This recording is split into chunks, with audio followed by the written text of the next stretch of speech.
नमः शान्ताय दिव्याय सत्यधर्मस्वरूपिणे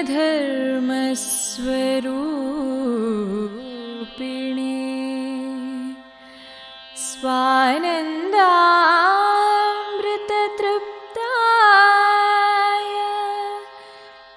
श्रीधराय नमो नमः। श्रीधराय नमो नमः।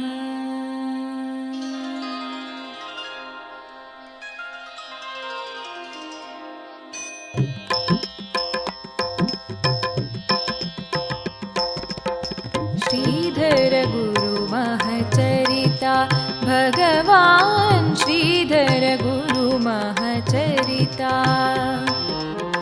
श्रीधर गुरु महचरिता भगवान् श्रीधर गुरु महचरिता।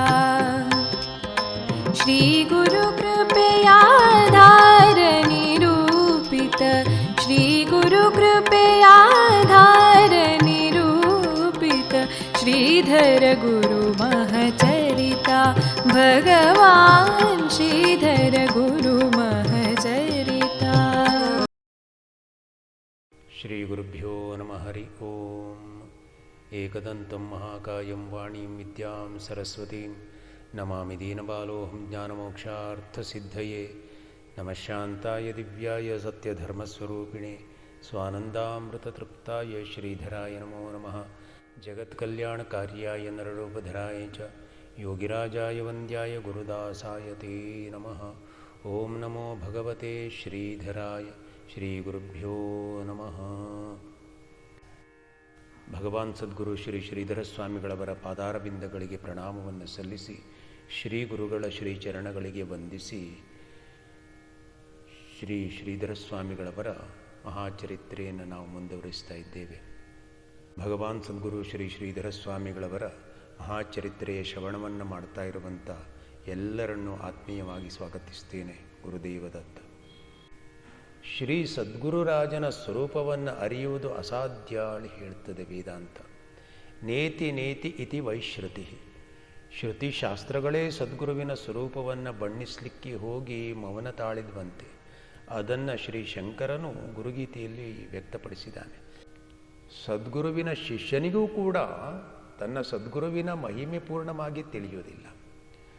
ಗರ್ಭದೊಳಗೆ ಇರುವಂಥ ಮಗುವಿಗೆ ತನ್ನ ತಾಯಿಯ ವಯಸ್ಸು ಹೇಗೆ ತಿಳಿಯುವುದಿಲ್ಲವೋ ಹಾಗೆ ಸದ್ಗುರುವಿನ ಸಾನ್ನಿಧ್ಯದಲ್ಲಿಯೇ ಇದ್ದರೂ ಕೂಡ ಶಿಷ್ಯನಿಗೆ ಸದ್ಗುರುವಿನ ನಿಜ ಸ್ಥಿತಿ ತಿಳಿದು ಬರುವುದಿಲ್ಲ. ಜಲಚರಗಳು ಸಮುದ್ರದ ಆಳದಲ್ಲಿ ಇರ್ತವೆ. ಆದರೂ ಸಮುದ್ರದ ಆಳವನ್ನು ಅವು ಅರಿಲಿಕ್ಕೆ ಸಮರ್ಥವಾಗಿರುವುದಿಲ್ಲ. ಹಾಗೆ ಸದ್ಗುರುವಿನ ಸಾನ್ನಿಧ್ಯದಲ್ಲಿ ವಾಸವಾಗಿದ್ದರೂ ಕೂಡ ಆ ಸದ್ಗುರುವಿನ ನಿಜಸ್ಥಿತಿ ಆತ್ಮಸ್ಥಿತಿ ಏನು ಹೇಳೋದು ಯಾರಿಂದಲೂ ಅರ್ಥಕೊಳ್ಳಿಕ್ಕೆ ಆಗುವುದಿಲ್ಲ. ಅಷ್ಟು ಅಗಾಧವಾದದ್ದು ಸದ್ಗುರುವಿನ ಸ್ವರೂಪ. ಪರ್ವತದಿಂದಲೇ ಕೆಳಗಿಳಿದು ಬರ್ತದೆ ಜಲ. ಆ ಜಲ ಒಂದು ವೇಳೆ ಪರ್ವತವನ್ನು ಏರ್ತದೆ ಹೇಳುವ ಮಾತು ಬಂದರೆ ಅದು ಹೇಗೆ ಹಾಸ್ಯಾಸ್ಪದ ಹೇಳಿ ಅನಿಸ್ತದೆಯೋ ಹಾಗೆ ಸದ್ಗುರುವಿನಿಂದಲೇ ಸಚ್ಚಿಷ್ಯನ ಅಂತರಭೂಮಿಕೆ ಮೇಲ್ಮಟ್ಟಕ್ಕೆ ಬಂದಿದ್ದರೂ ಕೂಡ ಆ ಸದ್ಗುರುವಿನ ಸಂಪೂರ್ಣ ಸ್ವರೂಪದ ಪರಿಚಯವನ್ನು ಆ ಶಿಷ್ಯನಿಂದಲೂ ಮಾಡಿಕೊಳ್ಳಿಕ್ಕೆ ಆಗುವುದಿಲ್ಲ. ಅಷ್ಟು ಎತ್ತರದಲ್ಲಿ ಸದ್ಗುರುವಿನ ಸ್ವರೂಪ ಸ್ಥಿತಿ ಇರ್ತದೆ. ಬೀಜದ ಹೊಟ್ಟೆಯಲ್ಲಿ ವೃಕ್ಷ ವಿಸ್ತಾರವಾಗಿ ಸುಪ್ತವಾಗಿರುವ ಹಾಗೆ ಸಚ್ಚಿಷ್ಯನ ಅಂತರ್ಭೂಮಿಕೆಯಲ್ಲಿ ಸದ್ಗುರು ಸದಾ ಸ್ವರೂಪಾಕಾರದಲ್ಲಿಯೇ ಇರ್ತಾನೆ. ತೆರೆಯಲ್ಲಿ ಸಮುದ್ರವೇ ಅಡಗಿರುವ ಹಾಗೆ ಸಚ್ಚಿಷ್ಯನಲ್ಲಿ ಸದ್ಗುರುವೇ ಅಖಂಡವಾಗಿ ತುಂಬಿರ್ತಾನೆ. ಆದರೂ ಕೂಡ ತನ್ನ ಸದ್ಗುರುವಿನ ಮೂಲ ಪರಿಚಯ ಆ ಶಿಷ್ಯನಿಗೆ ಆಗೋದು ಬಹಳ ಕಷ್ಟ ಹೇಳಿ ಶ್ರುತಿ ತಿಳಿಸ್ತಾ ಇದೆ. ತೆರೆ ಸಮುದ್ರದ ಜಲವೇ ಆಗಿರ್ತದೆ. ಅದು ಸಮುದ್ರದಲ್ಲಿ ಲಯ ಹೊಂದುತ್ತಾ ಇರ್ತದೆ. ಆದರೂ ಕೂಡ ಸಮುದ್ರದ ಅಂತರ್ಭೂಮಿಕೆಯನ್ನು ಆ ತೆರೆ ಅರ್ಥಕೊಳ್ಳೋದಿಲ್ಲ. ಹಾಗೆಯೇ ಇಲ್ಲಿ ಸದ್ಗುರುವಿನ ಸಂಪೂರ್ಣವಾದ ಸ್ವರೂಪದ ಪರಿಚಯ ಶಿಷ್ಯನಿಗೆ ಅಸಾಧ್ಯವಾದ ಮಾತೇ ಆಗಿರ್ತದೆ. ಶಿಷ್ಯನಾದಂಥವನು ಒಮ್ಮೆ ಮುಂದೆ ಸದ್ಗುರುವೇ ಆದರೂ ಕೂಡ ಗುರುವಿನ ಹೊರತಾಗಿ ಅವನು ಉಳಿಲಿಕ್ಕೆ ಆಗೋದಿಲ್ಲ. ಅವನು ಗುರು ಸ್ವರೂಪನೇ ಆಗಿರ್ತಾನೆ. ಆದರೂ ತನ್ನ ಅರಿವಿನ ಸ್ವರೂಪನೇ ಆದ ಸದ್ಗುರುವನ್ನು ಪೂರ್ಣ ಅರಿತುಕೊಳ್ಳಿಕ್ಕೆ ಅವನಿಂದಲೂ ಆಗುವುದಿಲ್ಲ. ಇನ್ನು ಬಾಹ್ಯ ವೃತ್ತಿಯನ್ನು ಅಂದರೆ ಹೊರಗಿನ ವೃತ್ತಿಯನ್ನು, ಚಟುವಟಿಕೆಗಳನ್ನು ಬಿಟ್ಟು ಗುರುಬೋಧೆಯಲ್ಲಿ ಸ್ಥಿತನಾಗಿ ನಿರ್ಮಲವಾದ ಮತ್ತು ಸ್ವಯಂ ಪ್ರಕಾಶಕವಾದಂಥ ಆತ್ಮಪ್ರಕಾಶದಿಂದ ಆ ಸದ್ಗುರುವಿನ ನಿತ್ಯತ್ವವನ್ನು ನೋಡುವಂಥ ಯಾವ ಶಿಷ್ಯನಿರ್ತಾನೋ ಅವನು ಸದ್ಗುರುವಿನ ಯಥಾರ್ಥ ಸ್ವರೂಪವನ್ನು ಅರಿತುಕೊಳ್ಳಬಹುದು ಹೇಳಿ ಭಗವದ್ವಾಕ್ಯ ಇದೆ. ಉತ್ತಮ ಶಿಷ್ಯನ ಭಕ್ತಿಮಯವಾದ ಅಂತರಂಗದ ತತ್ವ ವಿಸ್ತಾರ ಅದು ಸದ್ಗುರುವಿನದೇ ಆಗಿರುತ್ತದೆ. ಆ ಶಿಷ್ಯನು ತತ್ವಮಯನಾಗಿರ್ತಾನೆ, ಅದು ನಿಜ. ವೃಕ್ಷ ಬೀಜದಿಂದ ಜನಿಸಿ ಬೀಜವನ್ನೇ ಧರಿಸ್ತದೆ, ಅದು ನಿಜ, ಅಲ್ಲದೆ ಸಹಜ. ಆದರೂ ಬೀಜದಿಂದಲೇ ತಾನು ಹುಟ್ಟಿರುವುದು ಹೇಳುವ ತಿಳುವಳಿಕೆ ವೃಕ್ಷಕ್ಕೆ ಇರದೇ ಇರಬಹುದಾಗಿದೆ. ಅದರಂತೆ ಶಿಷ್ಯನಲ್ಲಿ ಗುರುತ್ವ ಗುರುವಿನಿಂದಲೇ ಉಂಟಾಗಿದ್ದರೂ ಕೂಡ ತನ್ನ ಸದ್ಗುರುವಿನ ಮೂಲಸ್ಥಿತಿ ಏನು ಹೇಳುವುದರ ಪರಿಚಯ ಅಷ್ಟು ಸುಲಭದಲ್ಲಿ ಅವನಿಗೆ ಆಗುವುದಿಲ್ಲ. ಗಾಳಿ ಆಕಾಶದಲ್ಲಿಯೇ ಇದ್ದು ಆಕಾಶದ ತುಂಬ ಚಲಿಸ್ತಾ ಇದ್ದರೂ ಕೂಡ ಆಕಾಶದ ಮೂಲ ಸ್ಥಿತಿ ಏನು ಹೇಳಿ ಗಾಳಿಗೆ ಗೊತ್ತಿರೋದಿಲ್ಲ. ಎಲ್ಲ ವಿಷಯಗಳನ್ನು ಸ್ವಲ್ಪ ವಿಮರ್ಶೆ ಮಾಡಿದರೆ ತೆರೆಗಳು ಸಮುದ್ರದ ಹೊರತಾಗಿದ್ದು ಸಮುದ್ರದ ನಿಜ ಸ್ಥಿತಿಯನ್ನು ಅರಿಲಿಕ್ಕೆ ಹೋದರೆ ಅದು ಸಾಧ್ಯ ಆಗೋದಿಲ್ಲ. ಸೂರ್ಯನು ಪ್ರಕಾಶಕ್ಕಿಂತ ಬೇರೆಯಾಗಿದ್ದು ಸೂರ್ಯನನ್ನು ನೋಡಲಿಕ್ಕೆ ಹೋದರೆ ಅದು ಎಂದಿಗೂ ಸಾಧ್ಯವಾಗುವುದಿಲ್ಲ.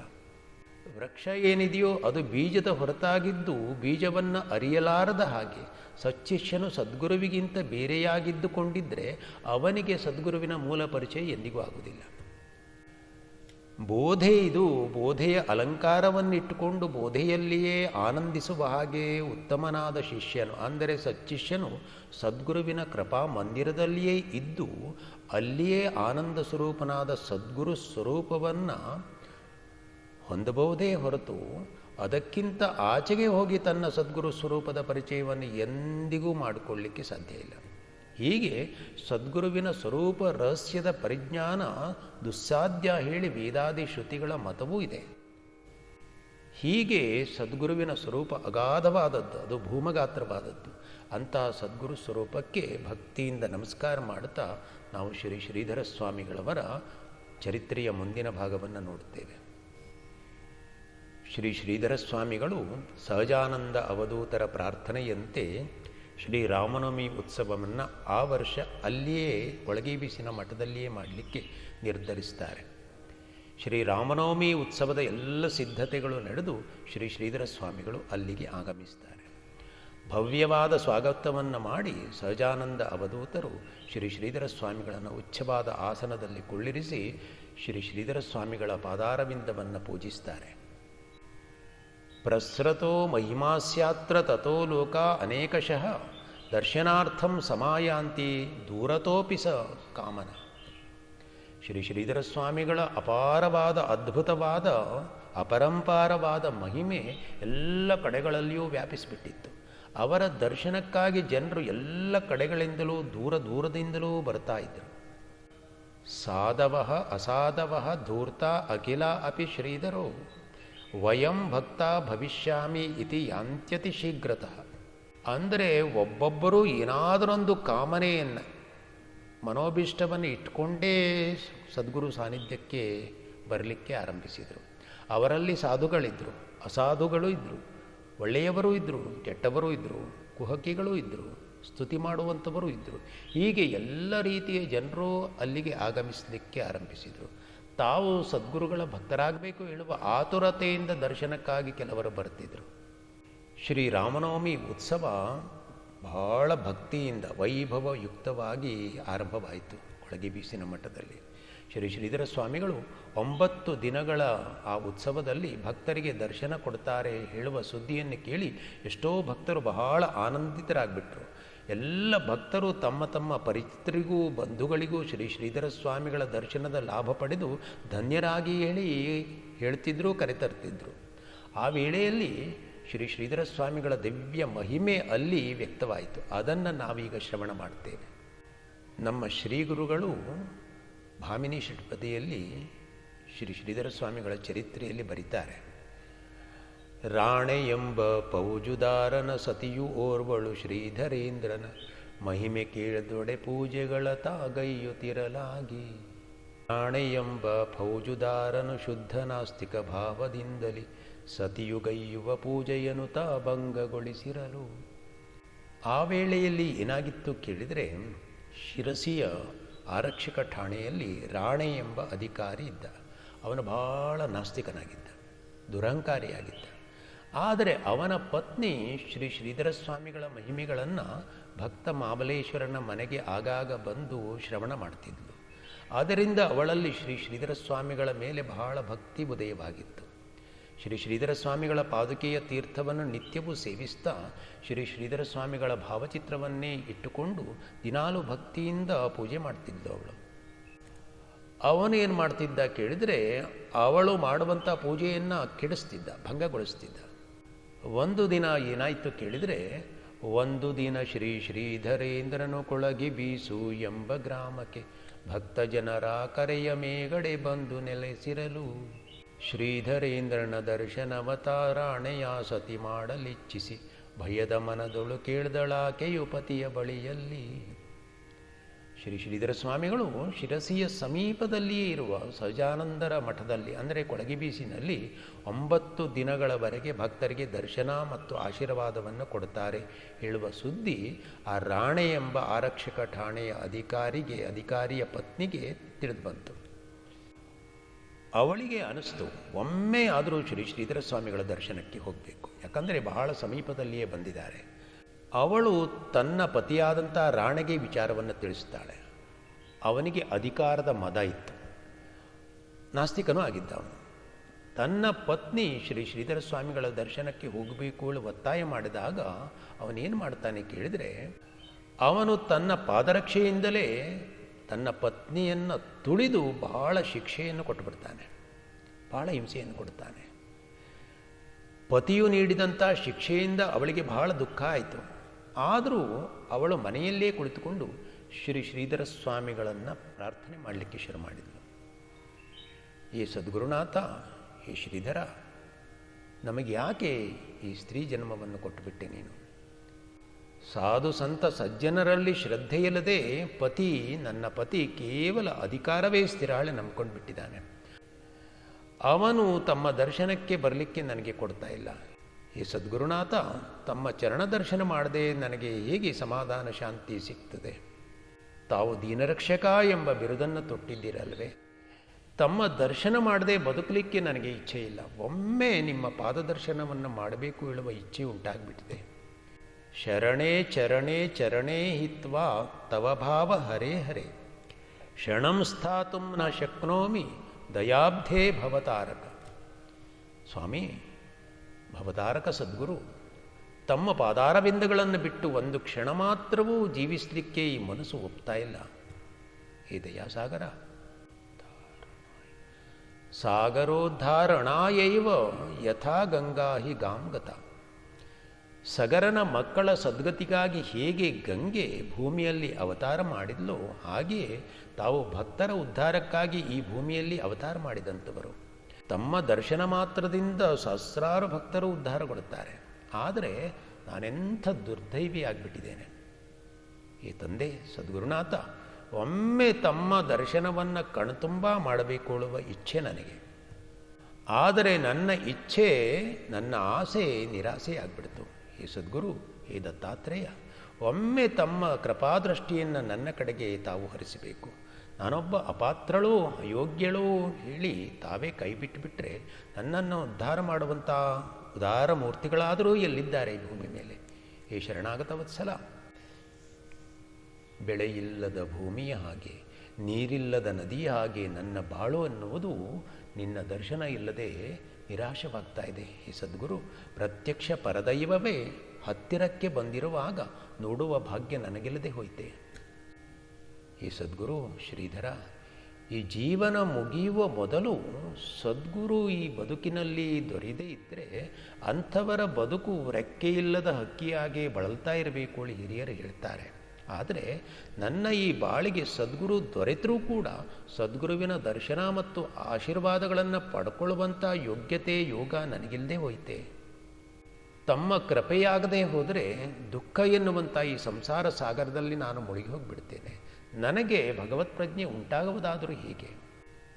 ತಾವೇ ದಯತೋರಿ ನನಗೆ ದರ್ಶನ ಭಾಗ್ಯವನ್ನು ಕೊಡಬೇಕು ಹೇಳಿ ಕಣ್ಣೀರಿಡುತ್ತಾ ಆ ರಾಣೆಯ ಪತ್ನಿ ಶ್ರೀ ಶ್ರೀಧರ ಸ್ವಾಮಿಗಳ ಭಾವಚಿತ್ರದ ಮುಂದೆ ಭಾವಾನ್ವಿತೆಯಾಗಿ ಕಣ್ಣೀರನ್ನು ಸುರಿಸ್ತಾ ಪ್ರಾರ್ಥನೆ ಮಾಡಿದ್ಲಂತೆ.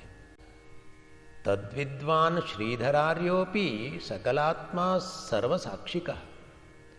ಸರ್ವಾಂತರ್ಯಾಮಿಗಳಾದ ಸರ್ವಜ್ಞ ಮೂರ್ತಿಗಳಾದ ಸರ್ವಸಾಕ್ಷಿ ಸ್ವರೂಪಿಗಳಾದ ಶ್ರೀ ಶ್ರೀಧರ ಸ್ವಾಮಿಗಳಿಗೆ ಎಲ್ಲವೂ ತಿಳಿದಿತ್ತು. ಈ ಪರಮಭಕ್ತೆ ತನ್ನ ಮನೆಯಲ್ಲಿ ಕಣ್ಣೀರಿಡುತ್ತಾ ಪ್ರಾರ್ಥನೆ ಮಾಡ್ತಾ ಇರುವಂಥ ಆ ಪ್ರಾರ್ಥನೆಯನ್ನು ಶ್ರೀ ಶ್ರೀಧರ ಸ್ವಾಮಿಗಳು ಕುಳಿತಲ್ಲಿಂದಲೇ ಆಲಿಸ್ತಾರೆ. ಯಾಕಂದರೆ ಶ್ರೀ ಶ್ರೀಧರ ಸ್ವಾಮಿಗಳು ಅಂತರ್ಯಾಮಿಗಳು ಅವರು. ಹಿಂದೆ ಭಕ್ತ ಸಾಯಂದೇವನ ಭಕ್ತಿಯ ಪ್ರಾರ್ಥನೆಗೆ ಒಲಿದು ಯಾವ ಕ್ರೂರನಾದ ಯವನನಿಗೂ ಸದ್ಬುದ್ಧಿ ಬರುವ ಹಾಗೆ ಮಾಡಿದರೂ ಅಂಥ ಲೀಲೆಯನ್ನು ಶ್ರೀ ಶ್ರೀಧರ ಸ್ವಾಮಿಗಳು ಇಲ್ಲಿ ವ್ಯಕ್ತಪಡಿಸ್ತಾ ಇದ್ದಾರೆ. ಠಾಣೆ ಎನ್ನುವ ಆ ಆರಕ್ಷಕ ಅಧಿಕಾರಿ ಬಹಳ ನಾಸ್ತಿಕನಾಗಿದ್ದ. ಅಲ್ಲದೆ ಸಾಧು ಸತ್ಪುರುಷರಲ್ಲಿ ಸ್ವಲ್ಪವೂ ಶ್ರದ್ಧೆ ಇರಲಿಲ್ಲ ಅವನಿಗೆ. ಸಾಧು ಸಂತರನ್ನು ಕಂಡರೆ ಅವನಿಗೆ ಹಿಡಿಸ್ತಾನೇ ಇರಲಿಲ್ಲ. ಇದರಿಂದ ಶ್ರೀ ಶ್ರೀಧರ ಸ್ವಾಮಿಗಳ ಸನ್ನಿಧಾನಕ್ಕೆ ಅವನೇ ಸ್ವತಃ ಬರುವ ವಿಚಾರವಂತೂ ಇರಲೇ ಇಲ್ಲ. ಆದರೆ ಶ್ರೀ ಶ್ರೀಧರ ಸ್ವಾಮಿಗಳ ಮಹಿಮೆ ಬೇರೆ ಇತ್ತದು. ಅದು ಶ್ರೀಧರ ಸ್ವಾಮಿಗಳಿಗೆ ಗೊತ್ತು. ಅದೇ ವೇಳೆಯಲ್ಲಿ ಏನಾಯಿತು ಅಂದರೆ, ಆ ರಕ್ಷಣಾ ಪಡೆಯ ಆರಕ್ಷಕ ಠಾಣೆಯ ಮೇಲಿನ ಅಧಿಕಾರಿಯೊಬ್ಬನು ಸಹಜಾನಂದ ಅವಧೂತರ ಮಠದಲ್ಲಿ, ಅಂದರೆ ಕೊಳಗೆಬೀಸಿನ ಮಠದಲ್ಲಿ ನಡೆಯುವಂಥ ಶ್ರೀರಾಮನವಮಿ ಉತ್ಸವಕ್ಕೆ ಬಹಳ ಜನರು ಸೇರ್ತಾರೆ. ಹಾಗಾಗಿ ಶಾಂತತಾ ಭಂಗವಾಗಬಾರದು ಅಲ್ಲಿ. ಅದನ್ನು ನೋಡಿಕೊಳ್ಳಿಕ್ಕೆ ನೀನು ಆ ಕೊಳಗೆಬೀಸು ಮಠಕ್ಕೆ ಹೋಗಬೇಕು ಹೇಳಿ ರಾಣೆಗೆ ಆದೇಶವನ್ನು ಅವನು ಹೊರಡಿಸ್ತಾನೆ. ಮೇಲಧಿಕಾರಿಯಿಂದ ಆದೇಶ ಬಂದ್ಬಿಡ್ತು, ಆಜ್ಞೆ ಬಂದ್ಬಿಡ್ತು. ಶ್ರದ್ಧೆ ಭಕ್ತಿಗಳೇನೂ ಇಲ್ಲ ಇವನಿಗೆ. ಆದರೂ ನಿರುಪಾಯನಾಗಿ ತನ್ನ ಕರ್ತವ್ಯದ ಮೇಲೆ ಒಂದು ನಿಷ್ಠೆ ಇದ್ದ ಕಾರಣದಿಂದಾಗಿ ಶ್ರೀರಾಮನವಮಿಯ ಉತ್ಸವ ನಡೀತಾ ಇರುವಂಥ ಕೊಳಗೆಬೀಸು ಮಠಕ್ಕೆ, ಅಂದರೆ ಶ್ರೀ ಶ್ರೀಧರ ಸ್ವಾಮಿಗಳು ಇರುವಂಥ ಸಾನ್ನಿಧ್ಯಕ್ಕೆ ಅವನು ಬರ್ತಾನೆ. ಅಲ್ಲಿ ಸಹಸ್ರಾರು ಭಕ್ತರು ಸೇರಿಕೊಂಡಿದ್ದರು. ಆ ವಾತಾವರಣ ಹೇಗಿತ್ತು ಅಂದರೆ, ಅಲ್ಲಿ ಕೆಲವರು ನಮಃಶಾಂತಾಯ ದಿವ್ಯಾಯ ಸತ್ಯಧರ್ಮಸ್ವರೂಪಿಣೆ ಸ್ವಾನಂದಾಮೃತ ತೃಪ್ತಾಯ ಶ್ರೀಧರಾಯ ನಮೋ ನಮಃ ಶ್ರೀ ಗುರುಜಪವನ್ನು ಮಾಡ್ತಾಯಿದ್ರು. ಕೆಲವರು ಮತ್ತೆ ಮತ್ತೆ ಶ್ರೀ ಶ್ರೀಧರ ಸ್ವಾಮಿಗಳನ್ನು ನೋಡ್ತಾ ಕೈ ಮುಗಿದು ನಮಸ್ಕಾರ ಮಾಡ್ತಾಯಿದ್ರು. ಮತ್ತೆ ಕೆಲವರು ಜೈ ಜೈಕಾರವನ್ನು ಮಾಡ್ತಾಯಿದ್ರು. ಮತ್ತು ಕೆಲವು ಭಕ್ತಿವಂತ ಮಹಿಳೆಯರು ಭಕ್ತಿಯಿಂದ ಶ್ರೀ ಗುರುವಿನ ಕುರಿತಾದ ಪದ್ಯಗಳನ್ನು ಹಾಡ್ತಾಯಿದ್ರು. ಆ ಪದ್ಯ ಹೇಗಿತ್ತು ಅಂದರೆ, ವರವ ನೀವ ಬಂದ ಗುರುವ ನೋಡ ಬನ್ನಿರಿ, ಪರಮಹಂಸ ಶ್ರೀಧರನ ಕಾಣ ಬನ್ನಿರಿ, ಬರಿದೇ ನರನು ಎಂದು ಮನದಿ ತಿಳಿಯಬೇಡಿರಿ, ಹರಿದ ನೀರು ಮತ್ತೆ ಬರದು ಅರಿತು ನೋಡಿರಿ, ನಿರುತ ಪ್ರೇಮದಿಂದ ಗುರುವ ಪೂಜೆ ಮಾಡಿರಿ, ಪರಮ ಹರ್ಷದಿಂದ ಆರತಿಯ ಬೆಳಗಿರಿ, ವರವ ನೀವ ಬಂದ ಗುರುವ ನೋಡ ಬನ್ನಿರಿ, ಪರಮಹಂಸ ಶ್ರೀಧರನ ಕಾಣ ಬನ್ನಿರಿ,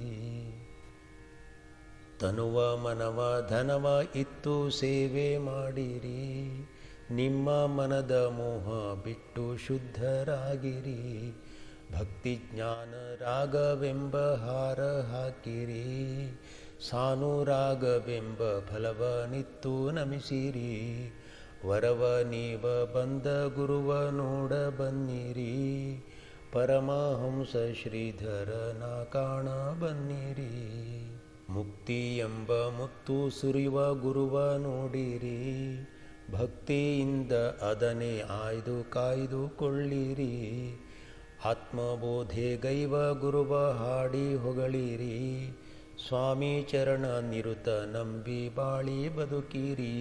ಹೀಗೆ ಭಕ್ತಿಯಿಂದ ಗುರುಪರವಾದ ಹಾಡನ್ನು ಹಾಡ್ತಾ ಇದ್ರು ಅವರು. ಅದನ್ನು ಇವನು ಕೇಳ್ತಾನೆ ರಾಣೆ.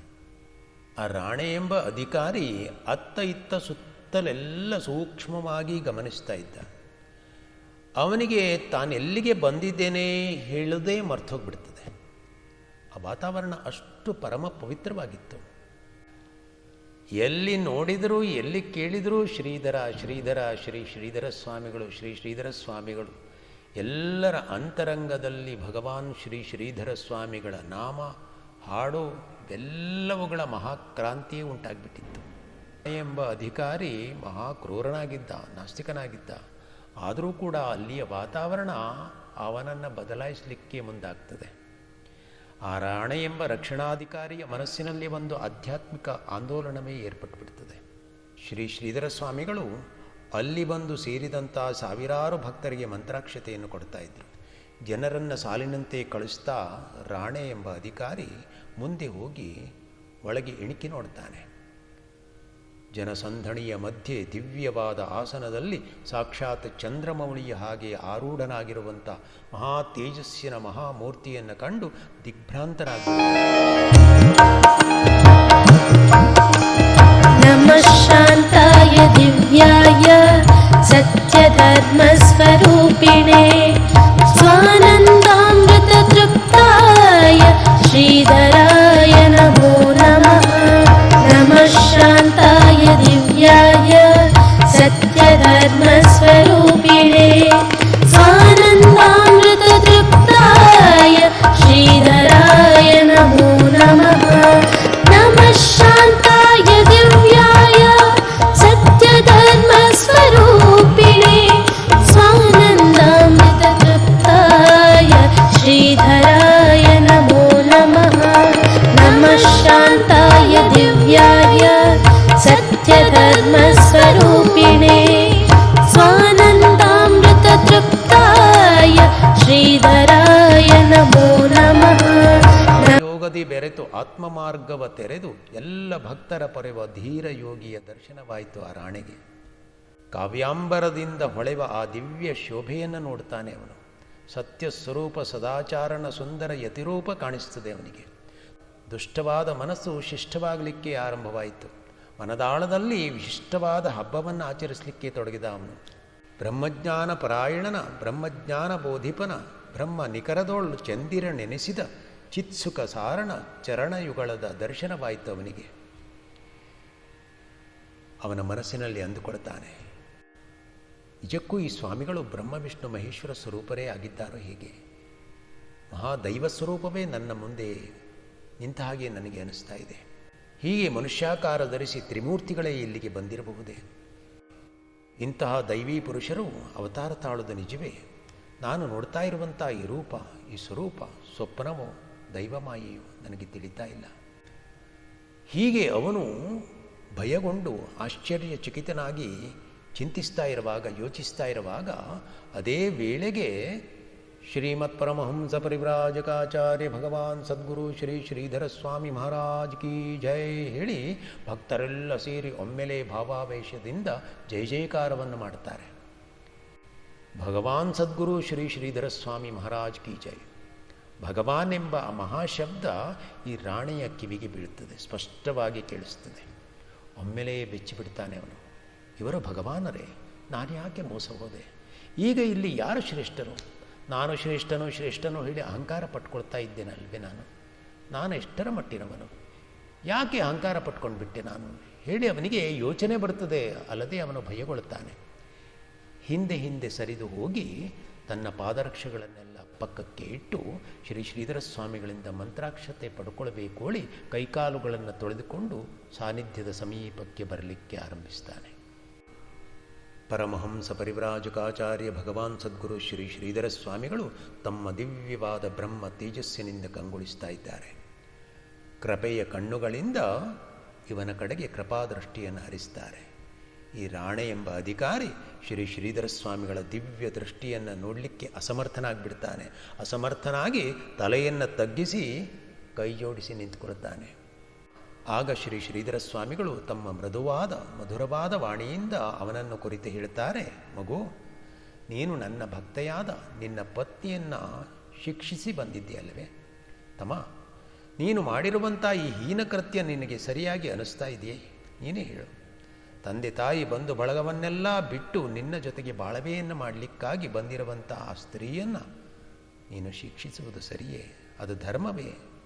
ನನ್ನ ಭಕ್ತೆಯಾದಂಥ ನಿನ್ನ ಸತಿ, ನೀನು ಎಷ್ಟೇ ಶಿಕ್ಷೆಯನ್ನು ಕೊಟ್ಟರೂ ನಿನ್ನನ್ನು ಅವಳು ನಿಂದಿಸಲಿಲ್ಲ. ನೀನು ಅವಳಿಗೆ ಶಿಕ್ಷೆಯನ್ನು ಕೊಡುವಾಗ ಶ್ರೀಧರ ಸದ್ಗುರುನಾಥ ಹೇಳಿ ನನ್ನನ್ನು ಕರೆದರೂ ನೀನು ಶಿಕ್ಷಿಸುವುದನ್ನು ಬಿಡಲಿಲ್ಲ. ತಮ್ಮ, ನಿನ್ನ ಸತಿ ನನ್ನ ದರ್ಶನ ಮತ್ತು ಆಶೀರ್ವಾದವನ್ನು ನಿನ್ನೊಂದಿಗೆ ಪಡ್ಕೊಳ್ಬೇಕು ಅವಳು ಇಚ್ಛೆ ಪಟ್ಟಿದ್ದು. ಅವಳು ಪರಿಪರಿಯಾಗಿ ನಿನ್ನಲ್ಲಿ ಬೇಡಿಕೊಂಡ್ಳು. ಇಷ್ಟು ಮಾತ್ರಕ್ಕೆ ನೀನು ಬಹಳ ಹೀನ ವಸ್ತುವಿನಿಂದ ತುಳಿದು ಅವಳನ್ನು ಶಿಕ್ಷೆಗೆ ಒಳಪಡಿಸಿದೆ ಅಲ್ವೇ? ಇದರಿಂದ ನನಗೆ ಒಳ್ಳೆಯದಾಗ್ತದೆಯೇ ತಮ್ಮ? ಈ ಜಗತ್ತು ಸ್ಥಿರ ಹೇಳ ಅಂದ್ಕೊಂಡ್ಯಾ ನೀನು? ನಿನ್ನ ಅಧಿಕಾರ ಶಾಶ್ವತವೇ? 2 ದಿನದ ಬಾಳ್ವೆ ಇದು. ಇಲ್ಲಿ ಕಾಮಕ್ರೋಧ, ಪರರ ಹಿಂಸೆ ಮುಂತಾದ ಹೀನ ಕರ್ಮಗಳನ್ನು ಮಾಡಿದರೆ ಜೀವಿಗೆ ಯಮಯಾತನೆ ತಪ್ತದೆ ಹೇಳಿ ಅಂದುಕೊಂಡ್ಯಾ ನೀನು? ಜಗತ್ತು ಸತ್ಯಾಳಿ ಎಲ್ಲಿಯೂ ಹೇಳಿಲ್ಲ. ಗೃಹಸ್ಥಾಶ್ರಮದಲ್ಲಿ ಸತಿಪತಿಗಳಿಬ್ಬರೂ ಸೇರಿ ಸತ್ಕರ್ಮಗಳನ್ನು ಮಾಡಿ ಉತ್ತಮ ಸಂಸ್ಕಾರಗಳನ್ನು ತಮ್ಮ ವಂಶಜರಿಗೂ ಕಲಿಸಿ ಜೀವನಾಂತ್ಯದಲ್ಲಿ ಭಗವಂತನ ಪಾದ ಸೇರುವ ಮಾರ್ಗವನ್ನು ತಲುಪಬೇಕು ಎಂದು ಶ್ರುತಿ ಬೋಧಿಸ್ತಾ ಇದೆ. ಹೀಗಿರುವಾಗ ಪರರ ಮನೆಯ ಹೆಣ್ಣು ಮಕ್ಕಳನ್ನು ವಿವಾಹವಾಗಿ ಅವರನ್ನು ಶಿಕ್ಷೆಗೆ ಒಳಪಡಿಸಿ ಸ್ತ್ರೀ ಶಾಪ ಗಳಿಸಿಕೊಳ್ಳುವುದರಲ್ಲಿ ಏನು ಅರ್ಥ ಇದೆ ನೀನೇ ಹೇಳು. ಈ ನಿನ್ನ ಅಧಿಕಾರವಾದರೂ ಶಾಶ್ವತಳ ಅಂದುಕೊಂಡ್ಯಾ ನೀನು? ನಿನ್ನ ದೇಹವಾದರೂ ಸ್ಥಿರವಾಗಿರ್ತದೆಯೇ? ಆದರೆ ನೀನು ಮಾಡಿದ ಕರ್ಮ ಮಾತ್ರ ನಿನ್ನ ಬೆನ್ನು ಬಿಡೋದಿಲ್ಲ ನಿನ್ನ ಸತಿ ಯಾವುದೇ ಹೀನಕೃತ್ಯಗಳನ್ನು ಮಾಡಲಿಕ್ಕೆ ನಿನಗೆ ಪ್ರಚೋದನೆ ಕೊಡಲಿಲ್ಲ, ಆಗ್ರಹಪಡಿಸಿಲ್ಲ. ನಿನ್ನ ಕುಲವೇ ಪಾವನವಾಗಲಿ ಹೇಳುವ ದೃಷ್ಟಿಗಾಗಿ, ನಿನ್ನ ಕುಲವೇ ಪವಿತ್ರವಾಗಬೇಕು ಹೇಳುವ ದೃಷ್ಟಿಯಿಂದ ಅವಳು ನನ್ನ ದರ್ಶನಕ್ಕಾಗಿ ನಿನ್ನಲ್ಲಿ ಬೇಡಿಕೊಂಡಳು. ಆದರೆ ನೀನು ಯಾವುದನ್ನು ವಿಚಾರಿಸದೆ ಅವಿವೇಕತನದಿಂದ ಅವಳನ್ನು ಶಿಕ್ಷಿಸಿಬಿಟ್ಟೆ. ನನ್ನ ಭಕ್ತೆ ಶ್ರೀಧರ ಹೇಳಿ ಎಷ್ಟು ಕಂಬನಿಯನ್ನು ಸುರಿಸಿದಾಳೋ ಅಷ್ಟು ಸಾರೆ ನೀನು ನರಕ ಗಮನವನ್ನು ಮಾಡಬೇಕಾಗ್ತದೆ ಹೇಳಿ ಶ್ರೀಧರ ಸ್ವಾಮಿಗಳು ಅವನಿಗೆ ಬೋಧಿಸ್ತಾರೆ. ಕೋಪದಿಂದಲೇ ಗೈದ ಕರ್ಮವು ಬಿಡದು ನಿನ್ನಯ ಜನ್ಮ ಕಳೆದರು, ಮಾಡಿದ ಕರ್ಮಕ್ಕೆ ಮರುಗಿ ಎನ್ನಲ್ಲಿ ಕ್ಷಮೆಯ ನೀ ಬೇಡು. ಶ್ರೀಧರ ಸ್ವಾಮಿಗಳು ಹೇಳ್ತಾರೆ, ಕ್ಷಮೆ ಕೇಳ್ಕೊ. ಶ್ರೀಧರೇಂದ್ರನ ವಚನ ಕೇಳಿದೊಡೆ ಕುಗ್ಗಿತಾಗಲೇ ರಾಣೆ ಗರ್ವವು ಚರಣ ಕಮಲಕ್ಕೆ ಎರಗಿ ರಾಣಿಯು ಬೇಡ್ದ ನೀ ಪರಿ. ಅವನ ಅಹಂಕಾರ ಎಲ್ಲ ತಗ್ಗಿಬಿಡ್ತು. ಅವನು ಸಾಷ್ಟಾಂಗ ನಮಸ್ಕಾರ ಮಾಡ್ತಾನೆ ಶ್ರೀಧರ ಸ್ವಾಮಿಗಳಿಗೆ. ಅವನಿಗೇನು ಬೇಡ್ಕೊಳ್ತಾನೆ ಶ್ರೀಧರ ಸ್ವಾಮಿಗಳಲ್ಲಿ ಅಂದರೆ, ಗುರುವೇ ನೀ ಜಗಕ್ಕೆಲ್ಲ ತಂದೆಯು, ನಾನು ನಿನ್ನಯ ಕಂದನಲ್ಲವೇ, ಕ್ಷಮಿಸೈ ಕುಂದ ನೋಡದೆ ಬಂದ ಬಾಲನನು. ಸ್ವಾಮಿ, ನನ್ನನ್ನು ಕ್ಷಮಿಸಬೇಕು. ಮಾಯೆ ಮೋಹದಿ ಕಣ್ಣು ಕಾಣದೆ ಹುದ್ದೆಯುಳು ನಾ ಮೆರೆದೆ ಮೈಪರಿ, ಭವದ ಜಲದಿಂದೆತ್ತು ಎನ್ನನು ಸ್ವಾಮಿ ಶ್ರೀಧರನೇ. ಈ ಭವಜಲದಲ್ಲಿ ಬಿದ್ದುಬಿಟ್ಟಿದ್ದೇನೆ, ನಾನು ಅಹಂಕಾರಿ ಆಗಿಬಿಟ್ಟೆ. ನನ್ನ ಅಧಿಕಾರದ ಮದದಿಂದ ನಾನು ಮೆರಿತಾ ಇದ್ದೇನೆ. ಈ ಸ್ವಾಮಿ, ನನ್ನನ್ನು ಉದ್ಧಾರ ಮಾಡಬೇಕು ತಾವು. ಅವನೇನು ಮಾಡ್ತಾನೆ, ಶ್ರೀಧರ ಸ್ವಾಮಿಗಳನ್ನು ಪ್ರಾರ್ಥಿಸಿ ಕೂಡಲೇ ಮನೆಗೆ ಹೋಗ್ತಾನೆ. ಪುರನಾದ ರಾಣೆಯ ಅಂತರಂಗ ಕರಗಿಬಿಡ್ತು. ಅವನು ಅಂದುಕೊಳ್ತಾನೆ, ನಾನು ಪತ್ನಿಗೆ ಮನೆಯಲ್ಲಿ ಶಿಕ್ಷೆ ಕೊಟ್ಟಿದ್ದು ಇಲ್ಲಿ ಶ್ರೀಧರ ಸ್ವಾಮಿಗಳಿಗೆ ಹೇಗೆ ತಿಳಿಯಿತು? ಇವರು ಸಾಮಾನ್ಯರಲ್ಲ, ಇವರು ಭಗವಂತನ ಅವತಾರಿಕರೇ ಇದ್ದಾರೆ. ಇವರ ಪಾದ ಹಿಡಿದು ಕ್ಷಮೆ ಯಾಚಿಸದೆ ಹೋದರೆ ನನ್ನನ್ನು ಉದ್ಧಾರ ಮಾಡುವ ಸದ್ಗುರುವು ಈ ಜಗತ್ತಿನಲ್ಲಿ ಎಲ್ಲಿಯೂ ಸಿಗಲಿಕ್ಕಿಲ್ಲ. ನಾನು ಪಶುವಿಗಿಂತಲೂ ಕಡೆಯಾಗಿಬಿಟ್ಟೆ ಹೇಳಿ ಬಹಳ ಪಶ್ಚಾತ್ತಾಪದಿಂದ ನೊಂದುಕೊಂಡು ಶ್ರೀಧರ ಸ್ವಾಮಿಗಳಿಗೆ ಸಾಷ್ಟಾಂಗ ನಮಸ್ಕಾರ ಮಾಡಿ ಕಂಬನಿಯನ್ನು ಸುರಿಸ್ತಾ, ಸ್ವಾಮಿ, ನಾನೊಬ್ಬ ಕ್ಷತ್ರಿಯ ಸಮಾಜದಲ್ಲಿ ಹುಟ್ಟಿದ ಅತ್ಯಂತ ಕ್ರೂರ ಸ್ವಭಾವದವನು, ಕಠೋರ ಅಂತಃಕರಣದಿಂದ ಕೂಡಿದ ನನ್ನನ್ನು ತಾವೇ ಉದ್ಧಾರ ಮಾಡಬೇಕೀಗ. ತಮ್ಮಂತಹ ಮಹಾತ್ಮರನ್ನು ತಿಳಿಯುವ ಯೋಗ್ಯತೆ, ಆ ಅರ್ಹತೆ ನನಗೆ ಎಲ್ಲಿಂದ ಬರಬೇಕು ಸ್ವಾಮಿ? ಸಂತರಿಗೆ ಇಲ್ಲಿಯವರೆಗೂ ನಾನು ನಮಸ್ಕಾರ ಮಾಡಿದಂಥವನಲ್ಲ, ಅಪರಾಧವಾಗಿಬಿಡ್ತು ಸ್ವಾಮಿ. ನನ್ನಂತಹ ಪಾಪಿಗಳಿಗೆ ಮುಂದೆ ಉತ್ತಮ ಗತಿ ಸಿಗಲಿಕ್ಕೆ ಸಾಧ್ಯ ಇಲ್ವೇ ಹೇಳಿ ಅವನು ಕಣ್ಣೀರನ್ನು ಸುರಿಸ್ತಾ ಶ್ರೀಧರ ಸ್ವಾಮಿಗಳ ಪಾದಾರವಿಂದಗಳಲ್ಲಿ ನಮಸ್ಕಾರ ಮಾಡ್ತಾ ಕ್ಷಮೆಯನ್ನು ಯಾಚಿಸ್ತಾನೆ. ಶ್ರೀಧರ ಸ್ವಾಮಿಗಳು, ಮಗು, ಭಯಪಡಬೇಡ, ನಾನಿದ್ದೇನೆ. ನನಗೆ ಶರಣಾದ ಮೇಲೆ ನಿನ್ನ ಉದ್ಧಾರದ ಹೊಣೆ ನನಗೇ ಸೇರ್ತದೆ ಅಲ್ಲವೇ? ಚಿಂತಿಸಬೇಡ, ನಿನ್ನ ಪತ್ನಿಯೊಂದಿಗೆ ನನ್ನ ದರ್ಶನಕ್ಕೆ ಬಾ, ನಿನಗೆ ಅನುಗ್ರಹ ಮಾಡ್ತೇನೆ ಅಂತ ಹೇಳ್ತಾರೆ. ಆ ರಾಣೆ ಎಂಬ ಅಧಿಕಾರಿ ತನ್ನ ಮನೆಗೆ ಶೀಘ್ರವೇ ಹೋಗ್ತಾನೆ. ಹೋಗಿ ಪತ್ನಿಗೆ ಎಲ್ಲ ಸಂಗತಿಯನ್ನು ತಿಳಿಸ್ತಾನೆ. ಭಕ್ತಿಯಾದಂಥ ಅವಳು, ಶ್ರೀಧರ ತಂದೆ, ನನ್ನ ಮೊರೆ ಕೇಳಿಸ್ತೇ ನಿನಗೆ ಹೇಳಿ ಆನಂದ ಬಾಷ್ಪವನ್ನು ಸುರಿಸ್ತಾ ಶ್ರೀಧರ ಸ್ವಾಮಿಗಳ ಭಾವಚಿತ್ರಕ್ಕೆ ನಮಸ್ಕಾರ ಮಾಡ್ತಾಳೆ. ಆ ರಾಣೆ ತನ್ನ ಪತ್ನಿಯೊಂದಿಗೆ ಶ್ರೀ ಗುರುದರ್ಶನಕ್ಕಾಗಿ ಬರ್ತಾನೆ. ಅವನಿಗೆ ಶ್ರೀಧರ ಸ್ವಾಮಿಗಳು ತೀರ್ಥ ಮಂತ್ರಾಕ್ಷತೆಗಳನ್ನು ಕೊಟ್ಟು ನಿತ್ಯವೂ ನಾಮಜಪವನ್ನು ಮಾಡುವ ಹಾಗೆ ಉಪದೇಶ ಮಾಡ್ತಾರೆ. ಅವನು ಶ್ರೀಧರ ಸ್ವಾಮಿಗಳಲ್ಲಿ ಅಪಾರ ಭಕ್ತಿಯುಳ್ಳವನಾಗಿ ಅಪೇಯಪಾನ, ಅಭಕ್ಷ್ಯ ಭಕ್ಷಣ ಎಲ್ಲವನ್ನೂ ತ್ಯಾಗ ಮಾಡಿ ಶ್ರೀಧರ ಸ್ವಾಮಿಗಳ ಚಿತ್ರವನ್ನು ನಿತ್ಯವೂ ಪೂಜಿಸ್ತಾ ಬಂದ. ಮುಂದೆ ಅವನು ಅಧಿಕಾರದಿಂದ ನಿವೃತ್ತನಾದ ಮೇಲೆ ಶ್ರೀಧರ ಸ್ವಾಮಿಗಳಿಂದ ಪಾದುಕೆಯನ್ನು ಪಡ್ಕೊಂಡ. ನಿತ್ಯ ಪಾದುಕೆಯ ಉಪಾಸನೆ ಮಾಡ್ತಾ ಬಂದ. ಸತಿಸುತರ ಮೋಹವನ್ನು ಬಿಟ್ಟು ಶ್ರೀಧರ ಸ್ವಾಮಿಗಳ ಚಿಂತನೆಯನ್ನೇ ಇಟ್ಕೊಂಡ. ಮುಂದೆ ಕೆಲವೇ ದಿನಗಳಲ್ಲಿ ಅವನಿಗೇನೋ ಅನಿಸಿ ಕಾವಿಯ ವಸ್ತ್ರವನ್ನು ಉಟ್ಟು ಶ್ರೀಧರ ಸ್ವಾಮಿಗಳ ಧ್ಯಾನ ಮಾಡ್ತಾ ಈ ಇಹಲೋಕವನ್ನು ತ್ಯಾಗ ಮಾಡಿ ಶ್ರೀಧರ ಸ್ವಾಮಿಗಳ ಪಾದಾರವಿಂದವನ್ನು ಸೇರಿಕೊಂಡು ಧನ್ಯನಾದ. ಅಂದನಾದಂಥ ದುರಹಂಕಾರಿಯಾದಂಥ ಆ ಅಧಿಕಾರಿ ಕ್ಷಣಕಾಲದ ಶ್ರೀಧರ ಸ್ವಾಮಿಗಳ ದರ್ಶನ ಮತ್ತು ಸದ್ಬೋಧೆಗಳ ಪರಿಣಾಮದಿಂದ ಸಜ್ಜನನಾಗ್ಬಿಟ್ಟ, ಧನ್ಯನಾಗ್ಬಿಟ್ಟ. ಹೀಗೆ ಶ್ರೀಧರ ಸ್ವಾಮಿಗಳ ಮಹಿಮೆ ಅಪಾರವಾದದ್ದು. ಇಂತಹ ಅಪಾರ ಮಹಿಮರಾದ ಶ್ರೀಧರ ಸ್ವಾಮಿಗಳ ಪಾದಾರವಿಂದಗಳಿಗೆ ನಾವೆಲ್ಲರೂ ಭಕ್ತಿಯಿಂದ ನಮಸ್ಕಾರ ಮಾಡೋಣ. ಜೈ ಜೈ ಗುರುದೇವ ದತ್ತ ರಘುವೀರ ಸಮರ್ಥ.